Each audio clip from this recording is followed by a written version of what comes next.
Friends, welcome back. हमने अपनी last video में एल्कोहलों के रासायनिक गुण कंप्लीट कर लिए थे और उनमें विभेद की जो टेस्ट थे वो भी कंप्लीट कर लिए थे। आज हम एल्कोहलों के बारे में जनरल नॉलेज लेंगे, छोटी छोटी सी, कि औद्योगिक महत्व पर कौन कौन सी एल्कोहल इंपॉर्टेंस है और उन्हें कैसे बनाया जाता है। आज आपका एल्कोहल टॉपिक फिनिश हो जाएगा। तो देखिए, सबसे पहला आपका आज का पॉइंट क्या है? Alcohols of industrial importance. Industrial मतलब औद्योगिक, इंपॉर्टेंस मतलब महत्व। औद्योगिक महत्व के एल्कोहल। औद्योगिक महत्व के एल्कोहल कौन कौन से? पहला एल्कोहल है आपका एथेनॉल। ठीक है, औद्योगिक महत्व के एल्कोहल में सबसे फर्स्ट आपको क्या डालना है? एथेनॉल।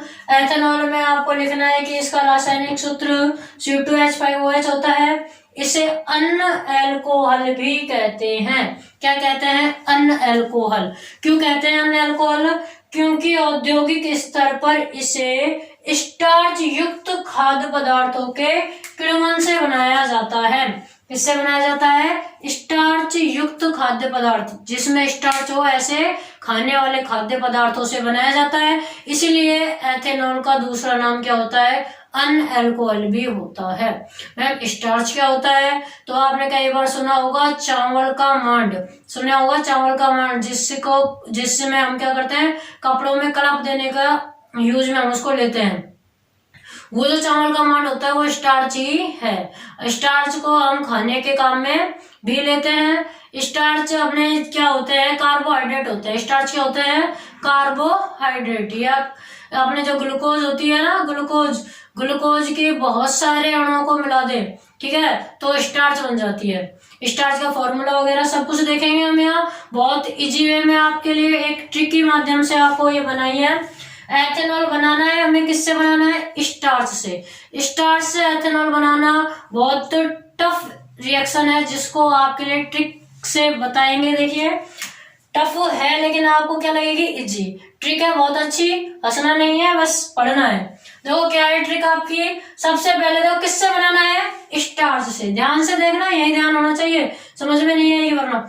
स्टार्च से बनाना है। स्टार्च का फॉर्मूला, सबसे पहले फॉर्मूला याद करने की ट्रिक है। फॉर्मूला याद करने से लेकर एथेनॉल बनाने तक हर चीज की ट्रिक है और बहुत अच्छी ट्रिक है। क्या है?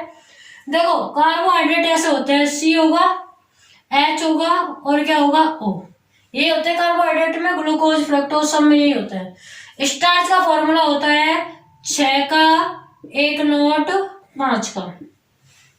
6 का यानी कि 6, 1 नॉट, 0 को ही नॉट बोलते हैं, 0 को क्या बोलते हैं? नॉट। याद रखना, 6 का 1 नॉट 5 का। कैसे याद रखोगे?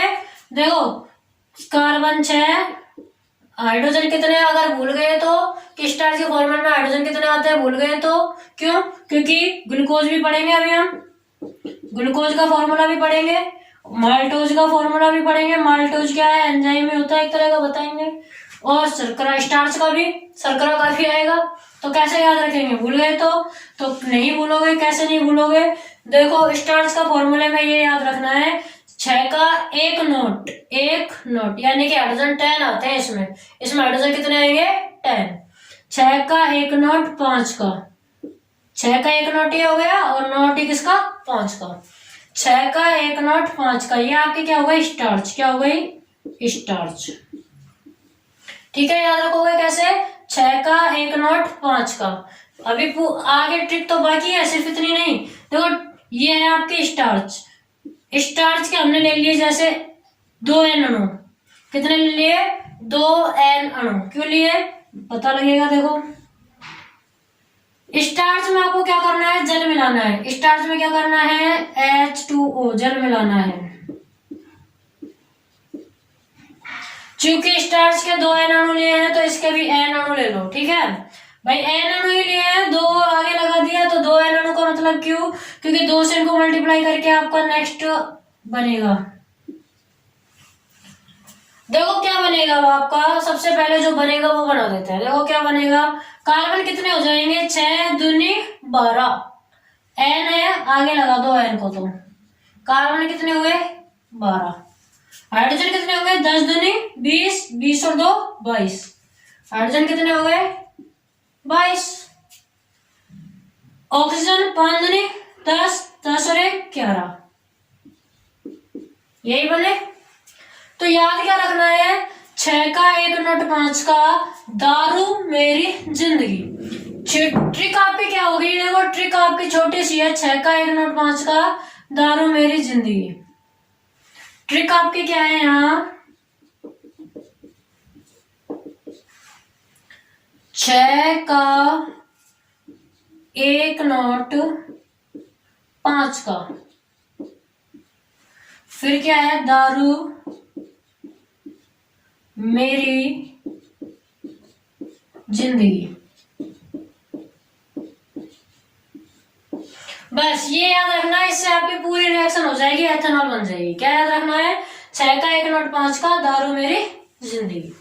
6 का 1 नोट 5 का काम में ले लिया, दारू क्या काम में आएगी, दारू से यहाँ बनेगा डायस्टेज, कि दारू से क्या बनेगा, डायस्टेज,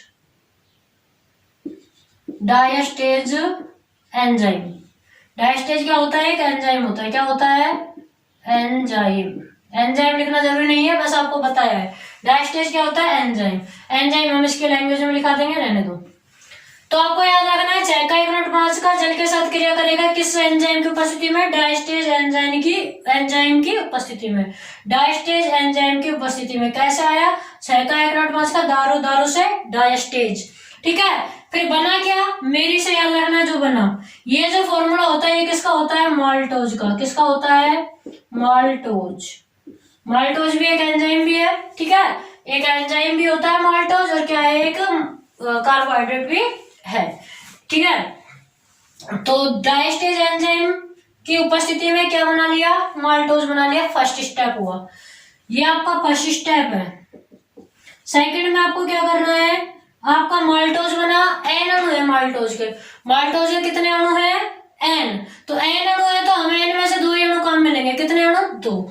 एक तो हम यहाँ रिएक्शन में लिख देंगे 612H22O11, क्या हो गया आपका, माल्टोज। क्या हो गया, माल्टोज, ठीक है। दूसरा अणु यहां पर क्या करेगा, एंजाइम का काम करेगा। एक तो रिएक्शन कर रहा है और एक एंजाइम का काम कर रहा है, ठीक है। और रिएक्शन किसके साथ करानी है, पहले भी जल के साथ कराई थी, यहाँ भी किसके साथ होगी, जल के साथ। रिएक्शन दोनों स्टेप में जल के साथ, पहले भी जल के साथ, यहाँ भी किसके साथ, जल के साथ। पहले एंजाइम डायस्टेज, दारू से याद रखेंगे, क्या बनेगा, मेरी से माल्टोज बना। फिर माल्टोज की रिएक्शन भी जल के साथ कराएंगे, क्या किसकी उपस्थिति में, माल्टोज की उपस्थिति होगी सेकंड स्टेप में, ठीक है। क्या बनेगा, देखो क्या बनेगा, ग्लूकोज बनेगा। क्या बनेगा, ग्लूकोज। याद रखना है क्या बनेगा, ग्लूकोज। कैसे बनेगा ग्लूकोज, देखो 612 है, ग्लूकोज का फॉर्मूला होता है C6, ठीक है। या फिर देखो 2 लगा दो आगे, 2 छिके 12 हो गए, 12। H कितने होंगे, H भी आधे कर लो भाई, यहाँ कितना H है, 12 और 2 24 H है ना, 24 का आधा हो जाएंगे 12। O भी आधे कर लो, यहाँ ऑक्सीजन 11 इसमें है, एक इसमें 12 है, इसका भी आधा। तो ये जो फॉर्मूला होता है C6H12O6, किसका होता है, ग्लूकोज का। ग्लूकोज के 2 अणु बने, क्या बने, ग्लूकोज के 2 अणु। C6H12O6 किसका फॉर्मूला होता है, ग्लूकोज का। याद रखना, ग्लूकोज का C6H12O6, स्टार्च का 6 का 1 नोट 5 का बनेगी क्या, माल्टोज। जल के साथ रिएक्शन कराओगे इसकी, माल्टोज बन जाएगी, ठीक है। माल्टोज की फिर से माल्टोज की उपस्थिति में ही जल के साथ रिएक्शन क्या बनेगी, ग्लूकोज। याद रखना, देखो 6 का 1 नोट 5 का दारू मेरी, मेरी तक काम हो गया आपका। मेरी में फिर आपका लास्ट में क्या बना, ग्लूकोज। अब कई बार पूछा जाता है क्या, कई बार पूछा जाता है कि ग्लूकोज से एथेनॉल किस एंजाइम की सहायता से बनता है। ऑप्शन में आपको डायस्टेज भी मिल जाएगा, माल्टोज भी मिलेगा, जाइमेज भी मिलेगा, उपयुक्त में से कोई नहीं भी मिलेगा। तो क्या करोगे, कौन सा है, कैसे याद रखोगे, कैसे याद रखोगे, ट्रिक से। ट्रिक क्या थी, 6 का 1 नोट 5 का दारू मेरी जिंदगी, दारू मेरी जिंदगी। लास्ट में क्या रहा है, जिंदगी जैसे जाइमेज, जैसे जिंदगी जैसे जाइमेज। तो दारू कौन सा एंजाइम बनाएगा, जाइमेज। लास्ट में आपका देखो ग्लूकोज लेंगे हम, ग्लूकोज के 2 अणु है, एक ही ले लो C6H12O6, इसी से बन जाएगा। ग्लूकोज लिया, जाइमेज एंजाइम कैसे याद रखेंगे, ट्रिक से। जाइमेज एंजाइम की क्या होगी उपस्थिति, क्या बन जाएगा, देखो क्या बन रहा है, एक तो आपका बनेगा एथेनॉल C2H5OH और कार्बन डाइऑक्साइड आपकी बाहर निकल जाएगी। ठीक है, देखो रिएक्शन संतुलित है क्या, कार्बन 2 दूनी 4, 4 और 2 6, बिल्कुल 6 कार्बन यहाँ है, 5 दूनी 10 हाइड्रोजन ये हो गए और एक हाइड्रोजन ये रहा, एक को 2 से गुणा करेंगे 2 ही हो जाएगा। देखो हाइड्रोजन देखो 5 और 1 6, 6 को 2 से मल्टीप्लाई 12, 12 ही है, बिल्कुल सही है। ऑक्सीजन देखो 2 मतलब एक ये रहा तो एक को 2 से गुणा करेंगे 2 और 2 और 2 नहीं 4, 4 और 2 6 ऑक्सीजन, बिल्कुल संतुलित है। क्या बन गई आपकी एथेनॉल, क्या बन गई एथेनॉल। तो ऐसे की ऐसे ट्रिक से याद रखना है आपको, क्या 6 का 1 नोट 5 का दारू मेरी जिंदगी, क्या याद रखोगे, 6 का 1 नोट 5 का दारू मेरी जिंदगी। कई बार ऐसे सीधा सीधा पूछा जाएगा, ग्लूकोज से एथेनॉल बनाने वाले एंजाइम का नाम, जाइमेज। माल्टोज से ग्लूकोज कौन सा एंजाइम बनाता है, माल्टोज से ग्लूकोज, तो माल्टोज ही बनाएगा। स्टार्च से माल्टोज कौन सा एंजाइम बनाता है, डायस्टेज बनाएगा। या फिर पूरा आ जाए कि स्टार्च से एथेनॉल का निर्माण कीजिए, तो आपको ये याद रखना है, ये ट्रिक से आराम से हो जाएगा, नोट कर लीजिए। आपको आज के लिए जो समझाने का था मेन चीज वो यही थी बस। अब बाकी चीजें छोटी छोटी सी है, इनके उपयोग वगैरह उसमें कुछ खास समझाने का नहीं है, वो मैं आपको यहाँ लिख दूंगी, आप उनको अपने नोट्स में उतार लेना। ओके करो, देखिए जो आपको नीचे लिखना है उस रिएक्शन के वो मैंने यहाँ लिख दिया है। तो क्या लिखना है, सबसे पहले आपको लिखना है जाइमेज एंजाइम ग्लूकोज को एथेनॉल में परिवर्तित कर देता है। लास्ट वाला स्टेप था, जाइमेज एंजाइम ग्लूकोज को किसमें बदलता है, एथेनॉल में। ठीक है, उसके बाद आपको वॉश की डेफिनेशन लिखनी है, मैश और शीरा, ये चीजें क्या होती है इनकी डेफिनेशन। सबसे पहले लिखना है वॉश, वॉश क्या होता है, ग्लूकोज के किण्वन से प्राप्त विलयन जिसमें 10 से 15% क्या हो, एथेनॉल उपस्थित हो, वॉश कहलाता है। किसके, ग्लूकोज के किण्वन से। जब हम ग्लूकोज से जाइमेज बनाते हैं, जब हम ग्लूकोज से क्या बनाते हैं, एथेनॉल बनाते हैं, किसकी उपस्थिति में, जाइमेज एंजाइम की उपस्थिति में।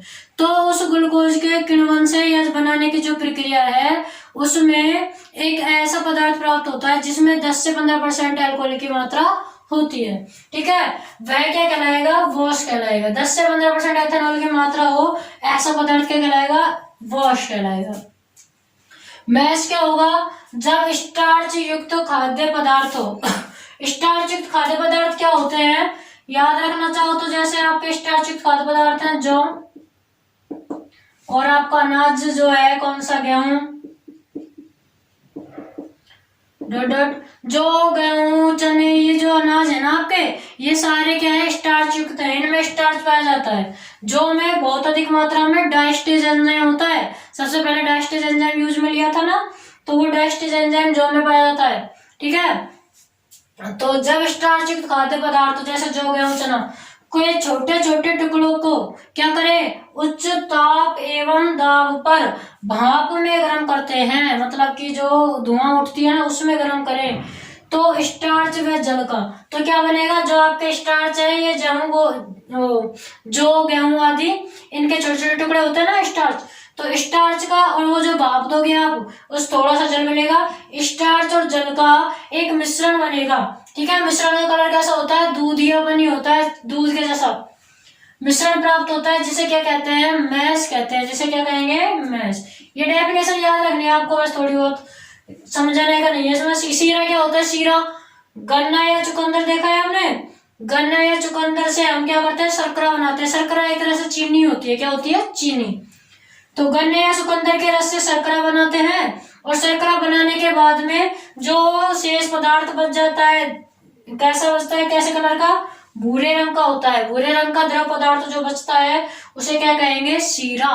ठीक है, नेक्स्ट आपको याद रखना है कि इनवर्टेज एंजाइम, ये भी इंपॉर्टेंट है, एंजाइम याद रखने हैं। इनवर्टेज एंजाइम शर्करा को ग्लूकोज व फ्रक्टोज में परिवर्तित करता है। ग्लूकोज और फ्रक्टोज का फॉर्मूला सेम होता है C6H12O6। अंतर क्या है, समावयवी है एक दूसरे के, संरचना में अंतर होता है। 14वें चैप्टर में हम इसको डिटेल में पढ़ेंगे। यहाँ सिर्फ आपको ये याद रखना है कि फॉर्मूला दोनों का सेम होगा और एक दूसरे के समावयवी होते हैं। तो ये हो गया शर्करा आपकी। देखो इन्वर्टेज एंजाइम शर्करा, शर्करा माल्टोज जो पढ़ी थी ना हमने पहले वाली रिएक्शन में, माल्टोज वही क्या होती है शर्करा। तो माल्टोज को या शर्करा को इन्वर्टेज एंजाइम किसमें चेंज करेगा, ग्लूकोज और फ्रक्टोज में। किसमें चेंज करा, ग्लूकोज और फ्रक्टोज में। देखो C6H6O6 तो एक साथ दे दिए, C6H12O6 एक साथ।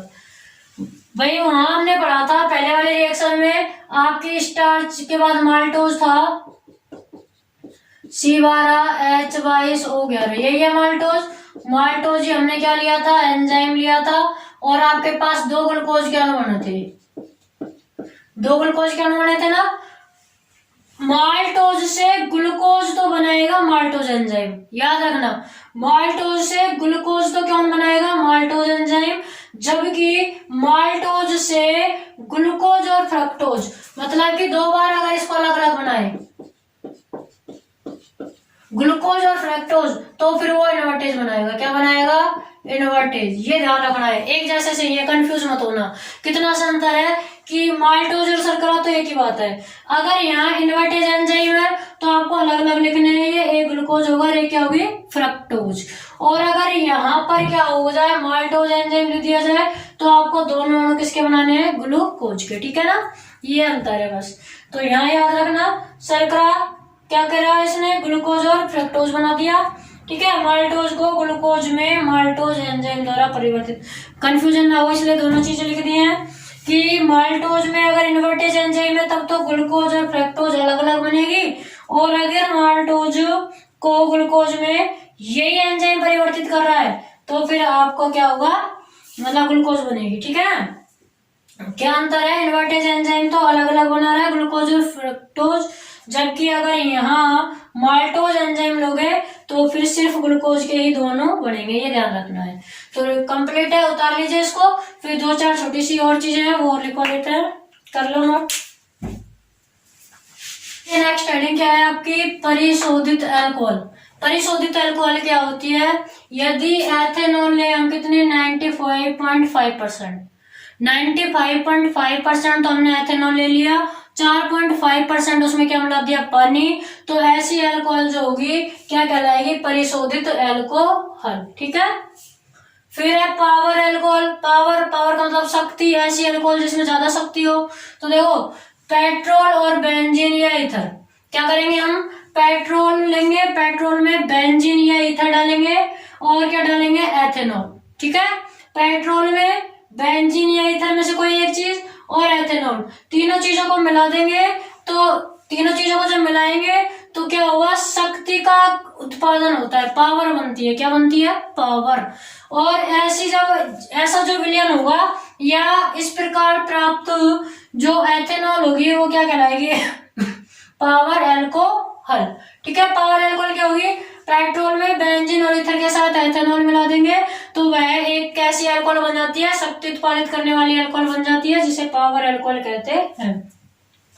विकृत अल्कोहल, नाम में विकृत आ गया। विकृत का मतलब जो पीने योग्य नहीं हो। ठीक है, जब परिशोधित अल्कोहल को, ये परिशोधित अल्कोहल है, परिशोधित अल्कोहल पीने वाली होती है। दारू में अधिकांश मूवीज में देखा होगा क्या डालते हैं, आइस डालते हैं जब पीते हैं, आइस मतलब पानी हो गया। ठीक है, तो ये जो परिशुद्ध अल्कोहल है ना, जिसमें जल मिलाया जाता है, ये तो पीने वाली है। अब यदि इस परिशुद्ध अल्कोहल को पीने योग्य नहीं रखे तो वो विकृत हो जाती है। देखो परिशोधित अल्कोहल को मेथेनॉल या रंजक या प्रीडीन, जो आपके ये परिशोधित एथेनॉल है ना, इसमें हम इसमें से या तो मेथेनॉल डाल दे या रंजक डाल दे या प्रीडीन डाल दे, तो जो अल्कोहल बनेगी वो कैसी होगी, अयोग्य, मतलब पीने की योग्य नहीं रहेगी, और इसे क्या कहेंगे, विकृत अल्कोहल। एग्जाम्पल सैनिटाइजर जो आपका है वो विकृत अल्कोहल है, जबकि जो दारू है पीने वाली वो कौन सी है, परिशोधित अल्कोहल। ठीक है, परिशोधित अल्कोहल दारू और विकृत अल्कोहल सैनिटाइजर लगा सकते हो। परिशुद्ध क्या होगी, देखो यहाँ परिशोधित है यहाँ परिशुद्ध है, परिशुद्ध होगी जो 100% शुद्ध है, ठीक है। 100% शुद्ध एथेनॉल है या अल्कोहल है। 100% शुद्ध क्या है आपकी, एथेनॉल या अल्कोहल। देखते हैं, एथेनॉल ही लिखा हुआ होना चाहिए इसमें। 100% शुद्ध कौन सी है, परिशुद्ध। 100% शुद्ध एथेनॉल ही है। हाँ, क्या लिखना है इसमें आपको, इसमें आपको लिखना है 100% शुद्ध एथेनॉल। जो 100% शुद्ध एथेनॉल होगी उसको तो बोलेंगे परिशुद्ध अल्कोहल। 100% शुद्ध एथेनॉल को क्या बोलेंगे, परिशुद्ध अल्कोहल। जबकि अगर उसमें पानी मिला दिया तो परिशोधित। परिशुद्ध और परिशोधित में अंतर है। फिर मेथेनॉल के बारे में भी लिख लेना। मेथेनॉल क्या होता है, मेथेनॉल को कास्ट स्प्रिट बोलते हैं। कास्ट मतलब लकड़ी। क्यों बोलते हैं कास्ट स्प्रिट, क्योंकि इसे लकड़ी के भंजक से प्राप्त किया जाता है, ठीक है। और आगे यह रंगहीन और विषैला होता है, पहले भी लिखवा दिया। अच्छा, औद्योगिक स्तर पर कैसे बनाएंगे इसे, देखो औद्योगिक स्तर पर इसे कैसे बनाया जाता है, कार्बन मोनोऑक्साइड या CO के उत्प्रेरकी हाइड्रोजनीकरण द्वारा बनाया जाता है। उत्प्रेरकी हाइड्रोजनीकरण का मतलब है उत्प्रेरक की उपस्थिति में हाइड्रोजन जोड़ के। उत्प्रेरक की उपस्थिति में हाइड्रोजन जोड़ के। उत्प्रेरक क्या है, यहाँ पर देखो, ये आपका कार्बन मोनोऑक्साइड हो गया, ये हाइड्रोजन जोड़ दिया। उत्प्रेरक लिया है हमने, या तो कॉपर ऑक्साइड लेना है या क्या लेना है, जिंक ऑक्साइड, या आप और लेना चाहो तो Cr2O7 भी ले सकते हैं। इन तीनों में से कोई सा भी एक उत्प्रेरक लेकर के और आप मेथेनॉल बना सकते हैं। आपका अल्कोहल टॉपिक फिनिश हो गया। कल हम नेक्स्ट टॉपिक फिनॉल के बारे में जानेंगे। किसके बारे में, फिनॉल, ठीक है। ऐसे ही फिर इसके बाद ईथर है और आपका ये क्या हो जाएगा, चैप्टर फिनिश। लेकिन फिनॉल और ईथर आपका अल्कोहल से छोटे पड़ेंगे। ये मत सोचना कि इतने दिन अल्कोहल में लगे फिर इतने ही फिनॉल और ईथर में, वो थोड़े शॉर्ट पड़ेंगे। Okay students, thank you.